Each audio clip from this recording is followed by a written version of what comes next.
Okay भाई लोग, तो देखो भाई स्क्विड गेम का जो फाइनल सीजन है वो आ गया है एंड उम्मीद करके चल रहा हूँ कि अब आपने भी इसको निपटा दिया होगा। फैंस भाई इसको ग्लोबल लेवल पर एंजॉय कर रहे हैं, तो कुछ दूसरी पार्टी भी है जो कि भाई इसको ग्लोबल लेवल पर ट्रोल भी कर रही है। ट्रोल करना मेरे हिसाब से जेन्युइन है क्योंकि भाई मेकर्स ने कुछ लेजिट मिस्टेक्स की हैं एंड भाई आज की इस वीडियो में अपन लोग उन्हीं मिस्टेक्स को डिस्कस करेंगे जो कि बहुत ज्यादा सिली थी एंड उनका कोई सेंस भी नहीं बनता है सीजन 3 में। वीडियो पूरा देखना एंड इन सारी मिस्टेक्स में से आपने किसको नोटिस किया था कमेंट बॉक्स में लास्ट में लिख करके जरूर बताना। बाकी आगे बढ़ने से एक प्यारी सी रिक्वेस्ट रहेगी कि अगर आप हमारे चैनल पर नए आए हो, आपको ऐसी वीडियोस देखना पसंद है, स्पेशली के ड्रामा से रिलेटेड, तो हमारे चैनल पर आपको ऐसी वीडियोस मिलती रहेंगे। इससे आगे की वीडियोस के लिए सब्सक्राइब भी मार लेना please. Mistake number 1, post credit scene से ही शुरू करते हैं। केट ब्लैंचेट, जिनको आपने थॉर मूवी में एज ए हेला देखा होगा, मतलब गॉडेस ऑफ डेथ के रूप में, इनका जो पोस्ट क्रेडिट सीन दिखाया जाता है उसका कोई सिर पैर नहीं है। रीजन उसका यह है कि जो ये पोस्ट क्रेडिट सीन था उसको सेट किया गया था यूएसए में एंड मस्त बात यह है कि जब इस सीन को दिखाया गया तो जो लेडी थी वो अपनी दाकची गेम खेल रही थी। मतलब ये कैसे पॉसिबल हो सकता है कि आप एक अमेरिकन वर्जन बनाने जा रहे हो लेकिन गेम्स आप दिखा रहे हो कोरियन का। मेरे हिसाब से मेकर्स ने थोड़ा सा जल्दबाजी किया इसको दिखाने में, वहां पर उनको एक अमेरिकन गेम डालना चाहिए था क्योंकि भाई जो चीजें हैं वो अब आगे अमेरिकन वर्जन के हिसाब से बढ़ेंगी। यहाँ पर कोरियन गेम्स को क्यों यूज किया जा रहा है? और इमेजिन करो कि अमेरिकन की जगह अगर इंडियन पोस्ट क्रेडिट सीन का यूज किया जाता और वहां पर दाकची गेम दिखाया जाता तो फैंस इसको किस लेवल पर ट्रोल करते। I mean, अगर आपको दिखाना ही है तो आप इंडियन गेम दिखाओ ना भाई, जैसे कि खो खो हुआ और अदर जो गेम अपन लोगों ने खेले हैं कंचे वाले। मिस्टेक नंबर 2, ट्रांसजेंडर जो प्लेयर रहती है उसको जिस हिसाब से मौत दी गई वो बहुत ज्यादा सिली थी। इस सीरीज के एक एपिसोड में इस चीज को मेंशन किया जाता है कि एक्चुअली में वो पास्ट में मरीन में रही है। मरीन में रही तो जो उसकी टैक्टिकल बैटल वाली जो चीजें होंगी उसमें तो एटलीस्ट वो निपुण होगी। मतलब उसको पता होगा कि जो विलेन है या फिर जो उसको मारने वाले हैं उस केओटिक माहौल में एपिसोड नंबर 2 में सीजन 3 के कहीं से भी आ सकते हैं, लेकिन उसके बावजूद भी वो सिली तरीके से उस गेट पर खड़ी रहती है एंड प्लेयर 333 आकर के उसको पीछे से मार देता है। इतने बड़े लेवल पर क्योस था उस एपिसोड में, सारे जो प्लेयर्स थे वो भाई साइको हो चुके थे। तो जो अपनी प्लेयर थी ये कैसे इतना ज्यादा निश्चिंत होकर के वहां पर खड़ी हो गई। मिस्टेक नंबर 3, जुनहो का जो कैरेक्टर रहता है, मुझे लगा कि पूरा 2 सीजन ले लिया उस आइलैंड पे पहुंचने के लिए। बंदा चले ही जा रहा है, बंदा आए ही जा रहा है और जो फैंस वो फ्रस्ट्रेट हो गया कि भाई ये कभी आइलैंड पे तो पहुंचेगा। एंड आइलैंड की जो मिस्ट्री थी उसको सॉल्व करने के लिए भाई वो पूरे 2 सीजन ले लेता है, लेकिन जो उसका दोस्त अपना यानी कि ये बंदा जो रहता है भाई मिनिमम से मिनिमम 2 एपिसोड लिया होगा एंड उसी 2 एपिसोड में 3-4 मिनट में इसने आइलैंड की मिस्ट्री सॉल्व कर दी। मींस जो जुनहो के कैरेक्टर राइटिंग 3 मेकर्स की तरफ से वो बहुत ज्यादा सिली एंड कोई सेंस नहीं बनाती थी। ऊपर से जब वो आइलैंड पहुंच जाता है तो वहां पर भी पहुंच के भाई वो क्या उखाड़ लिया, केवल एक ग्लास ही तो तोड़ा। तो जो ये कैरेक्टर है या फिर जो जिस हिसाब से इसको लिखा गया था भाई इसकी जो प्रेजेंस है कोई वैल्यू नहीं ऐड कर रही है इस सीरीज में। और नेक्स्ट मिस्टेक की बात की जिसको देखने बाद मेरे मुंह से यही निकला था, कम ऑन मैन, ये दादी तो आप लोगों को अपनी याद ही होगी सबको,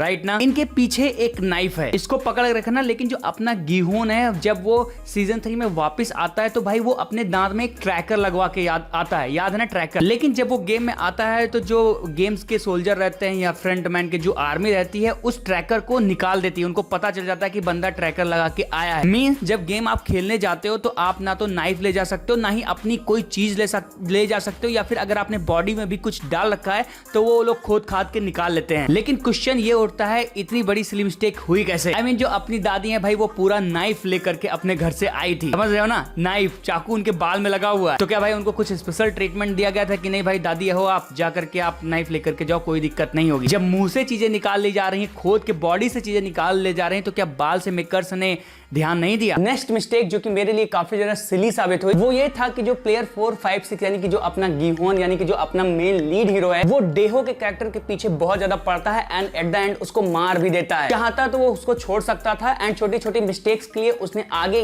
पीछे भी कुछ कैरेक्टर्स को छोड़ा है, मारा नहीं है, लेकिन डेहो के कैरेक्टर को लेकर के वो मॉन्स्टर बन जाता है एंड एट द एंड उसको मारता है। लेकिन यही जो मिस्टेक थी वो काफी बड़ी साबित होती है। अगर आप ध्यान से सोचोगे तो ये ऑलरेडी मॉन्स्टर बन गया था। जो अपना प्लेयर 4, 5, 6 है वो अपनी मेंटल जो स्टेबिलिटी वो खो बैठता है एपिसोड 2 में, लेकिन उसके बावजूद भी जब फ्रंट मैन उसको नाइफ लेकर के ऑफर देता है कि जाओ तुम अपने दोस्तों को, स्पेशली इस चूतिया आदमी को मार के सबको मार दो जितने भी बच्चे कुछ हैं एंड विनर बन जाओ। लेकिन यहीं पर मेकर्स बहुत सिली डिसीजन लेते हैं एंड जो गिहोन है जो कि डेहो को मार के आया होता है बट स्टिल को नहीं मारता। मींस आप सोच करके देखो कि इस चीज को एटलीस्ट वो कर सकता था एंड इजिली विनर बन सकता था, या फिर जो भी कैरेक्टर्स को मारना रहता उनको वो मार के निपटा सकता था। एंड अगर नेक्स्ट मिस्टेक की बात करें तो वो भी गिहोन के कैरेक्टर से रिलेटेड है। मतलब वो चाहता तो लास्ट गेम में लोगों को बचा सकता था या गेम को खत्म कर सकता था, वो बस उसको एक सिंपल सा काम करना था कि भाई बटन प्रेस कर दो, बट वो नहीं करता एंड 3-3 प्लेयर की जान खत्म होने के बाद वो भी अपनी जान को सेक्रीफाइस कर देता है, लेकिन अगर चाहता तो वो सबको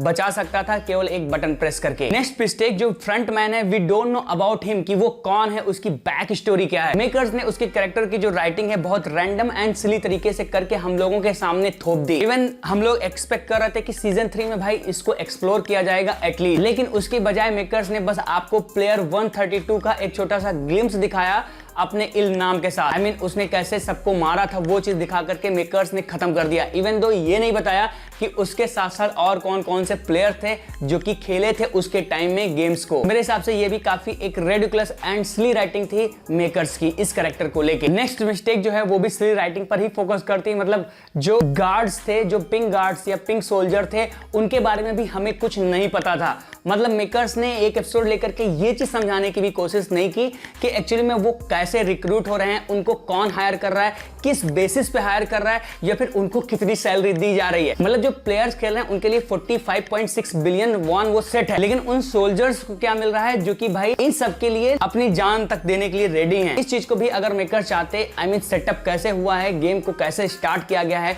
who is the main boss, ये सब अगर चाहते तो मेकर्स एक एपिसोड लेकर के इन तीनों सीजन में सब कुछ समझा सकते थे। तो भाई ये कुछ मिस्टेक्स हैं या फिर कह सकते हो सिली राइटिंग है जो कि आपको सीजन 3 में दिखाई पड़ती है, जो कि हम लोग एक्सपेक्ट कर रहे थे काफी बेटर होगा, लेकिन बेटर नहीं। यहाँ पर आपको और भी बहुत सारी चंगू मंगू टाइप की मिस्टेक्स देखने को मिल जाती हैं। तो मेरे हिसाब से ये कुछ मेजर मिस्टेक थी जो कि मेकर्स ने कर दी इसके चीजों में।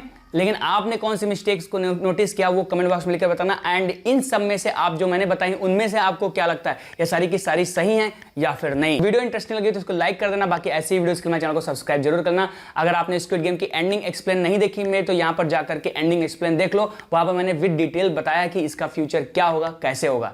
ये रही वीडियो।